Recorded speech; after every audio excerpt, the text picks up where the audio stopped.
Hello and welcome to Sowing Seeds with Nia. Today I'll be talking with Bunky Echohawk. If you would like to introduce yourself and where you're from. Noah Akitaru Charik se Chariks Tatasa Asawita Tarasa Bunky Echohawk. I am from Pawnee, Oklahoma.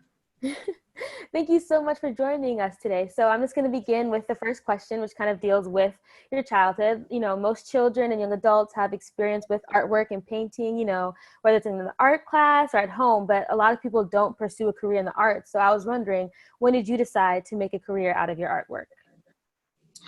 I think I was probably about 3 years old when I knew I wanted to be an artist. My dad was a prolific, creative individual. When I was probably like 2 or 3 years old, he would get done reading the newspaper, and he'd get a Sharpie out, and he would ask me if I wanted to hear like a war story or an Indian story. He'd let me pick, and then he would tell me these oral history stories, and it was stories that pertain to our family, or our tribe, and in my mind they were just these really cool, like war stories or whatever. Or but what he would do is he would use the pages of the newspaper as just scrap paper, and magically the black and white and the letters and words would just disappear, and he would use the Sharpie and he would live illustrate and draw as he was telling me the story. And he would draw like really quickly, and he'd make sound effects, and he'd tell me these amazing stories. And he would, he was really vibrant, and make these really cool sound effects, and just illustrating quickly. And he would go through the pages of the newspaper as he'd recount these stories for me. And it was amazing. It'd blow my mind. And when the story was over, he'd fold up the newspaper, and I'd grab the newspaper, and I'd jump off his lap, and I'd run to my bedroom, and I would go through the newspaper on the floor, and I would retell that story again and again to myself, until I got bored with it and started playing with my toys. But in my mind, as a young kid, I was convinced that my dad was just an artist, and he had the coolest friends in the world. And they would visit our house, and they would stay, sometimes a few days, sometimes for a couple of weeks. And they would have ceremony at a sweat lodge at our home. And we would have different ceremonies, and they always had like these really amazing stories, and different senses of humor, excuse me. But as it turned out, they were these tribal leaders that would travel and stay at our home. And I found out as I got older that my dad was a human rights attorney that specialized in federal Indian law. And the time that I got to spend with him, in the morning before he went off to work, was valuable to me. But it was just time that he, as a father and son or whatever, is his time just kind of doodling around and sharing our family history and tribal history. But I was disappointed in some ways to find out that he was an attorney and not just this really cool artist, Mm-hmm. But I made up my mind when I was 3 that I wanted to be an artist like my dad, and that stuck with me. And then as I got older, closer to graduating high school, he gave me the option. He said, I'll really help you out, to throughout college and stuff like that. If you go to college and ultimately go into law school, or you can go into the Army. And the first thing I did is I made an appointment with an Army recruiter, because I was so sure I did not want to go into law. And I sat it for about maybe about 15 seconds in that appointment with the Army recruiter before I knew that wasn't, what I wanted to do either. And I ultimately chose to go to art school at the Institute of American Indian Arts. And yeah, but I still, it's kind of funny. I still kind of do similar work, my work intersects a lot with federal Indian law, just on a visual scale. I have ended up illustrating a lot of my dad's books, and a lot of Native American Rights Fund publications and stuff like that. So it's, even though I didn't want to become an attorney, I end up illustrating a lot of stuff for them. So it kind of works out. That's so amazing. So I'm hearing that like the arts were very encouraged in your family, right? Your parents were very supportive of you choosing to become an artist. Oh, definitely. And then at the same time, my dad was also, in a lot of his spare time, he would did a lot of oil painting. He wanted to focus a lot on early reservation life for the Pawnee people. He felt that wasn't an area of history that was captured in history books. There was a lot of history written about our tribe, up until we were on reservations, and then a little bit, after we, I guess, acclimated to the reservation life, but not, pertaining to that early reservation period. So he did a lot of oil paintings then, and then I think his last oil painting he did was in 1990, and then he got really swamped in his legal career, and he was argued a few cases in front of the U.S. Supreme Court, and he just put his paintbrushes aside, and I actually took off them, and that kind of coincided with me going off to art school, and I swiped a lot of his art supplies, and but he didn't return to to painting and stuff. And then at the same time, my mom is a traditional Yakima artist, so she focuses a lot, and I grew up watching her do beadwork, and she makes our cradle boards, and she taught me how to sew and do beadwork and stuff like that. So I really grew up seeing both sides of those foundational and kind of more contemporary art forms in our home, in addition to our ceremonial art forms like our dances at ceremonies and powwows and stuff like that, and then also our singing and stuff like that. So yeah.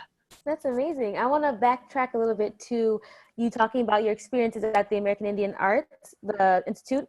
So I was wondering, how did your enrollment there really affect your process in your artwork? It was amazing.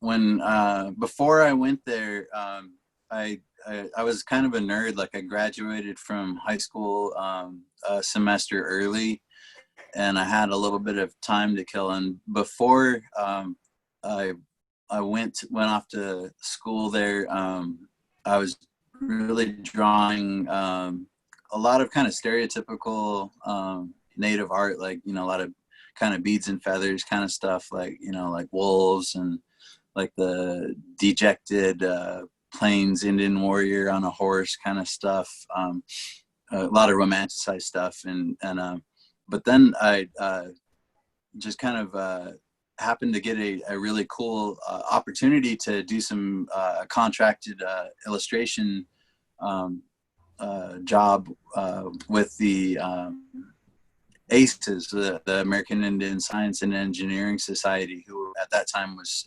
headquartered in Boulder, Colorado. And I had 8 months to kill before I went off to college. And my first assignment, initially, as a 18-year-old kid, was like, man, this is going to be easy. All I have to do is draw pictures and, make a living. Because I was also doing construction stuff, getting paid minimum wage. And then I had this illustration job where I was getting paid twice as much. And I was like, man, this is going to be, a real plush, cozy job. But it was really challenging because my first assignment was to read through this giant stack of case studies on fetal alcohol syndrome and fetal alcohol effect in Indian country. And it was really heartbreaking and eye-opening for me to really learn about and to educate myself on, you know, the effects of, you know, these, you know, mothers who, you know, drink, consume alcohol, you know, during pregnancy, and the effects it has on the developing womb and the effects it has on the child that's born. And then to take all that information and to illustrate it in a way that will educate, you know, my community, in a way to inspire them to not drink. And I was like, man, this is really heavy stuff. And it was challenging in so many ways, but what it did is it really offered me an opportunity to use my creativity in a way to, you know, create work that kind of was counter to those stereotypes that I was so used to already, and to use my, you know, my talent in a way that challenged those stereotypes, and to kind of deconstruct those romanticized visual myths that, you know, Indian country kind of embraced, and the world is so accustomed to seeing. And so by the time I went off to college, I was kind of already, you know, in that mindset, and it kind of really helped me, you know, along that journey. And yeah, so it was amazing. And when I went off, when I got into college there, it was really cool to be surrounded by, you know, like-minded students, you know, from all over. Like the institute, IAIA is an amazing, you know, institution that's, you know, been around for decades, you know, and has a really invaluable reputation, not only in the Indian art world, but in the art world as a whole. And, you know, it boasts a student population that comes from, you know, really from, you know, from Florida to Alaska, from, you know, South America to, you know, up into Canada, and even international, you know, students from, like, when I was there, we had students from Japan, and I think one from like Ireland. And so it was really cool being exposed to all these different cultures, and not only the cultures, but the different histories, and being able to maintain a semblance of, you know, cultural identity and foundation. Like, you know, we had sweat lodges, and we had, you know, drum groups, like a northern and southern drum groups, and the ability to be able to continue our, you know, traditions and practices and stuff while at school, and, you know, advancing these kind of, you know, futurism ideas in art, you know. So it was really a powerful experience, you know, and I always try to urge people who are, you know, looking to go to college to not only consider going to IAIA, but to, you know, to explore the nation's other tribal colleges. You know, there are so many throughout the United States, you know, that that offer, you know, that you know, an amazing education and amazing experience that are unique to the communities they serve. But yeah, it was really cool. That sounds such like an amazing experience. You know, a lot of times you hear people talk about the, you know, more prestige, like the Ivy Leagues and things like that, and talking about seeing different cultures and stuff, but rarely do people consider these indigenous colleges and schools. Like before this, I didn't even know that they had schools catered towards the indigenous arts. So I think it's really important that, you know, people begin to look at these schools and give them the credit that they need for all the amazing work that they do. I think that's really amazing. So I was wondering, you know, were you always determined to have your artwork focus on the indigenous experience, or is that something that you grew into doing, or was it just always known? I think it was something that I was always kind of determined to focus on. Like when I actually started going to school at I was a creative writing major, and I was wanted to bring work that was focused on bringing, our contemporary stories, bridging the history with the present, so it was, it's definitely something I wanted to bring. Nice. So I wanted to ask talk about serving your community with your art. And so kind of back to community, I read about how the nucleoside easily testing affected your artwork. So I wondered if you wanted to speak on that, about how it affected your mission as an artist. Oh, the Hanford site, yeah, it was being born in Toppenish, Washington. I'm an enrolled member of the Yakima Nation in Washington State, and it's I was born 30 miles downwind from Hanford, which is the nuclear weapons development facility where they developed the bombs that were dropped in Hiroshima and Nagasaki in World War II. And at that time, the nuclear weapons were being developed so quickly that they didn't know what to do with the radioactive waste. And they, from 1946 to 1954, conducted an experiment on the Yakima Nation, effectively on my grandmother and my mother's generation, without our knowledge or consent, releasing radioactive iodides into the water, into the land and atmosphere on our reservation. They wanted to study the effects of long-term low rates of exposure on the human body as a means of radioactive waste disposal. Basically, they wanted to see if it was a safe way to dispose of the radioactive waste. Like, basically, if the Indians did not get sick or die from it, it would be safe to dispose of it like that, and they could dispose of it in that way anywhere. But our people did get sick, and our people did die from that. In fact, our people are still facing adverse effects from that, and we're still pulling mutant salmon from our rivers, toxic, there's still toxic plants. We're still in a lot of ways subsistent people there. We have a very connected root feast, huckleberry feast, and along with those feasts, there are we have hunters, that paralong or parallel to those feasts, where we hunt elk and hunt deer, and a lot of the vegetation and the animals were affected and are still affected to this day. And the effects of that are that in our community we have alarmingly high rates of different forms of cancer.